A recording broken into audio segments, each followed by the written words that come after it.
흔적을 가져가라 하는 말씀으로 주님의 은혜를 나누기를 원합니다. 먼저 바울이 이 갈라디아서를 쓰게 된 동기가 있습니다. 바울은 갈라디아를 또 방문하고 그곳에서 하나님의 백성들을 모아서 교회를 개척하게 됩니다.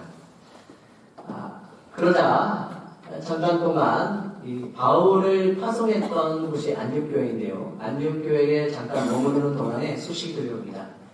예루살렘은 본교회지 않습니까? 그런데 이 예루살렘 교회에서 찾아온 율법주의의 거짓 교사들이 이 갈라디아에 찾아오게 됩니다.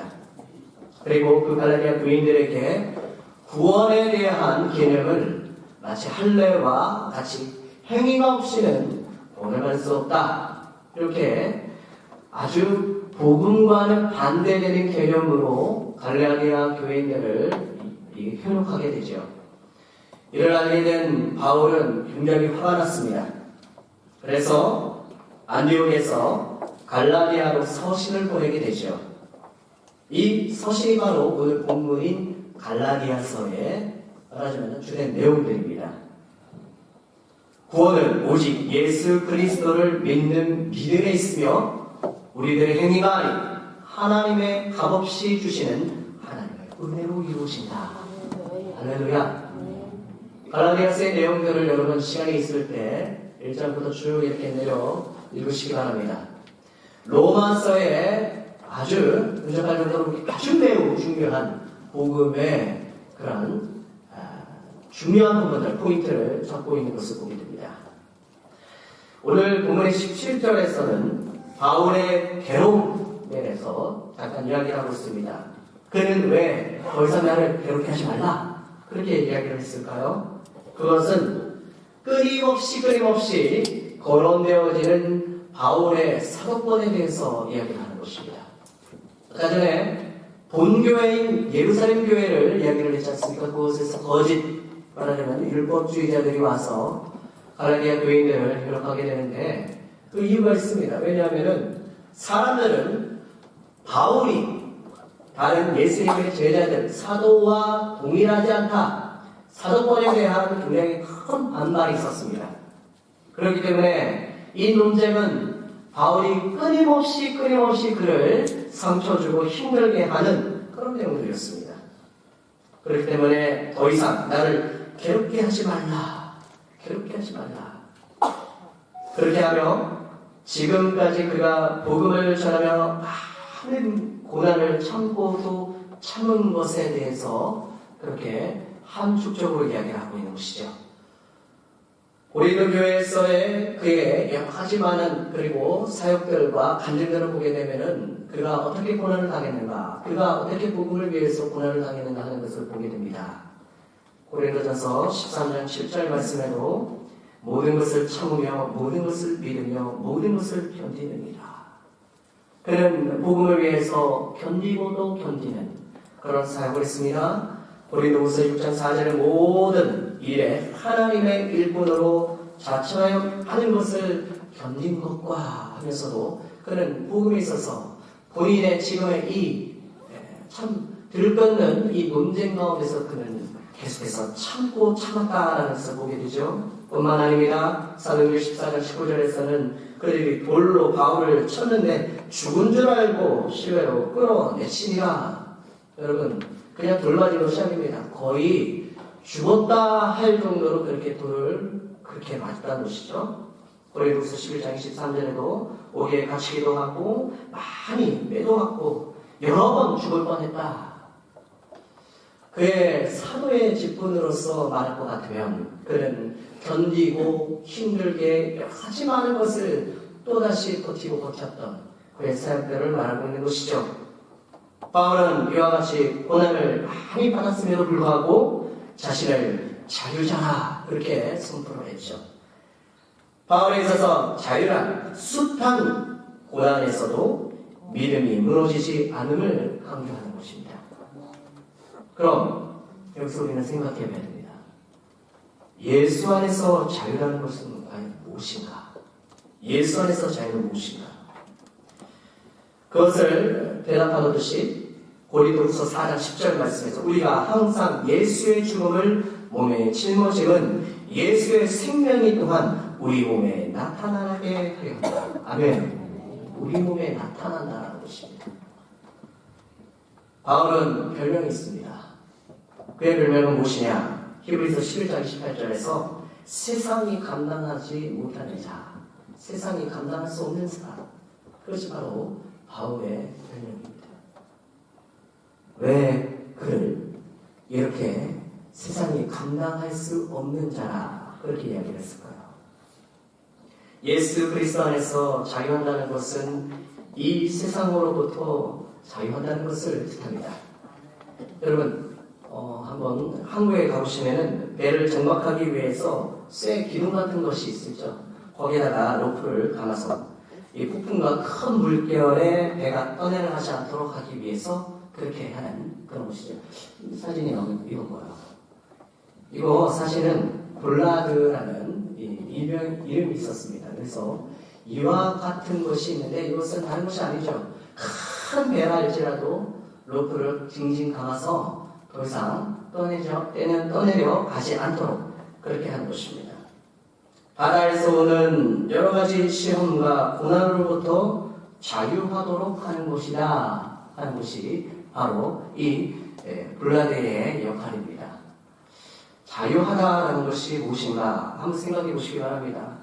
바다에 그냥 배를 로프에 징징 감아놓지 않고 있으면은 파도가 이리 치면 배도 똑같이 그리로 흘러갈 것이고 또 큰 태풍이나 쓰나미 같은 것이 오게 되면 정말로 큰 위험인데 그런데 그때에 로프를 감아 놓는 것으로 인하여서 바다의 여러 가지 물결 가운데 잠깐 동안 이렇게 흔들릴 수는 있으나 그러나 그 모든 시험과 고난에서 자유한다라는 것입니다. 지금까지는 내 멋대로 행동하고 하고 싶은 거 하고 가고 싶으면 가고 그것이 우리의 자유라고 그렇게 생각했습니다.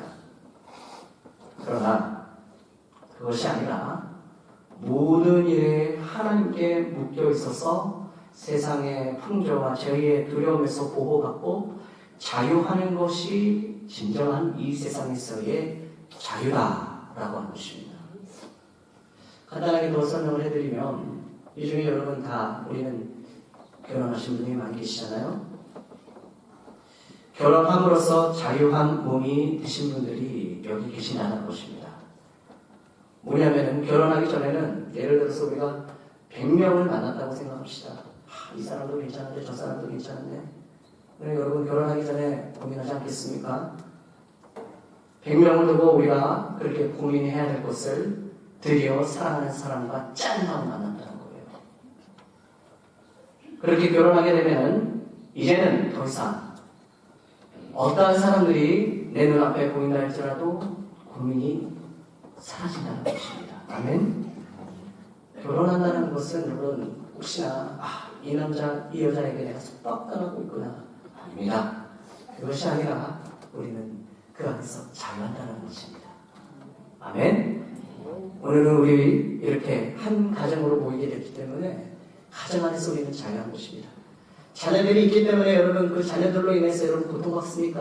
아니요, 그렇게 생각하면 안 됩니다. 남편이 못 살게 한다고 남편이 참 속상한다고 그래서 내가 지금 속박당하고 힘들고 어려워합니까? 여러분에게 자유가 없습니까? 내가 어디 가가지고 커피 한잔 할 수 있는 시간도 없어요. 그렇게 이야기하시는 분들 아니에요. 오늘 말씀을 통해서 여러분 돌이키시기 바랍니다. 우리는 자유합니다. 모든 것에서 자유하다는 것이죠. 만약에 우리가 자유를 잊어버리게 되거나 우리가 그것을 잘못하게 되게 되면 끊임없이 유혹은 우리들에게 다가올 것입니다. 죄의 그 트라우마는 도무지 우리가 그것을 막아낼 우리가 결연이 없다는 것이죠. 그렇기 때문에 우리는 더 이상 고민하지 않아도 된다는 것입니다. 모양은 구속된 것처럼 보이나 그러나 참 자유와 평안을 누리게 되는 것이 바로 오늘 이 바울이 복음 안에서 자유한다라는 것을 강조하는 것이죠. 우리가 여전히 신앙에서 삶에서 고민되고 힘들어하는 것은 왜일까요? 예수 그리스도께 제대로 묶여있지 않아서 아니겠습니까? 제대로 종이 되었을 때 진정한 자유를 얻게 된다. 이것이 성경의 가르침입니다. 바울이 말하는 내 몸에 예수의 흔적을 가졌다는 것은 그럼 과연 어떤 뜻인가? 우리는 추론해 볼 수 있습니다. 예수의 흔적, 곧 이것은 스티그마라는 단어를 이곳에서 본문에서 썼습니다. 이것은 무엇이냐면 좀 풀이를 해드리자면 보통 종이 주인에게 예속되어 있음을 증명하는 낙인을 뜻합니다. 낙인. 보통 낙인은 이 동물이나 또 쓰여진 이러한 자기 자신에게 말하자면 이름을 적어놓은 것과 똑같습니다. 당시 예수님 시대에는 이런 종들이 있었고 또 그 종들이 이제 우리 집에 영원토록 앞으로 종으로 있겠노라 하는 게 그렇게 선포되어지게 되면 길을 뚫거나 혹은 낙인을 찍는 그러한 풍습이 있었다고 합니다. 여러분, 따라서 이 말 바울이 예수 그리스도께 묶여 있으며 복음을 전하다가 당한 핍박의 흔적, 그것이 바로 스티그마, 낙인이 찍혀있다는 것이죠. 나는 예수께 낙인이 찍혀있다는 것이죠. 이스라엘에서 좋은 이 목동, 목자를 뽑을 때에 방법이 있답니다. 그것은 다른 것이 아니고 반드시 옷을 흘러다 다 벗겨버린대요. 옷을 다 벗겨버립니다.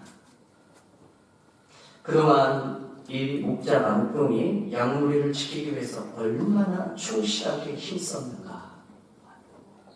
때때로 양을 습격하는 짐승들도 있을 것이고 어려움도 있을 것이고 위험도 있을 것이고, 그러나 그것을 양무리를 지키기 위해서 얼마나 자신의 몸을 희생하기까지 충성을 했는가. 그것이 바로 이 좋은 목자 목동을 뽑는 기준이라고 합니다. 여러분, 우리는 예수 그리스도 안에서 낙인이 찍혔을 뿐만 아니라 우리는 신앙을 지키기 위해서 이 영적인 싸움을 우리가 이기기 위해서 얼마나 우리는 우리의 몸에 상처가 있고 흔적이 있습니까? 신앙과 삶에서 때로는 힘들고 억울하고 상처를 견뎌야 하는 상황도 있겠습니다. 세상이 주는 평안과 자유를 구하지 말고 이제는 내 몸에 예수를 믿는 믿음의 흔적을 통해서 영원히 변치 않으시는 하나님의 은혜와 평강을 통해서 영적인 자유를 지니시기 바랍니다. 하나님은 하나님의 은혜로 우리를 이끌어 가십니다. 세상의 법칙이 아닙니다. 주님의 법칙으로 우리를 이끌어 가신다는 것을 꼭 기억하시기 바랍니다. 여러분, 영광의 상처, 그것은 곧 천국에서 우리들에게 멸류관을 또 비례하게 해주는 그러한 모습이라는 것을 여러분 꼭 기억하시고 주님 앞에 더욱더 힘차게 달려나가는 우리 모두가 되었으면 참 좋겠습니다. 말씀을 떨어졌습니다. 우리는 왜 고난이 닥쳐야 하나님을 찾을까요?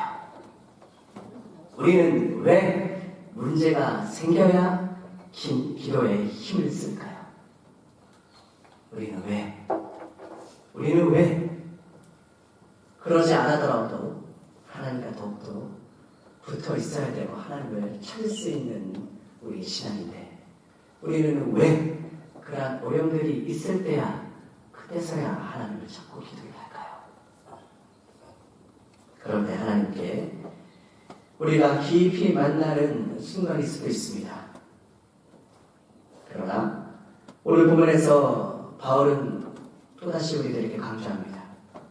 우리는 항상 그리스도께 매여 있어야 한다. 세상의 고난에서 흔들리지 않도록 주님과 가까이 하는 우리 모두가 되어야 된다. 항상 기도에 힘쓰시기 바랍니다. 항상 말씀에 순종하시기 바랍니다.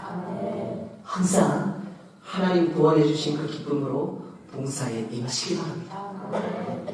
우리는 힘들어도 주님이 우리와 함께 계신 것.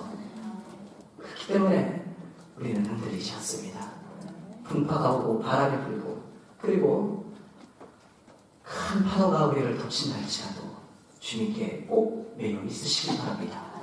그것으로 말미암아 우리는 자유하다. 바울은 숱한 오해, 논쟁에 휩싸인 그런 그의 마음을 주님은 주님의 특별한 방법으로 자유함으로 가르치셔서 그가 마지막 숨질 때까지 복음을 전하고 또 전했던 그의 사역 가운데 우리로 하나님께서 초청해 주심을 꼭 여러분 확인하시기 바랍니다.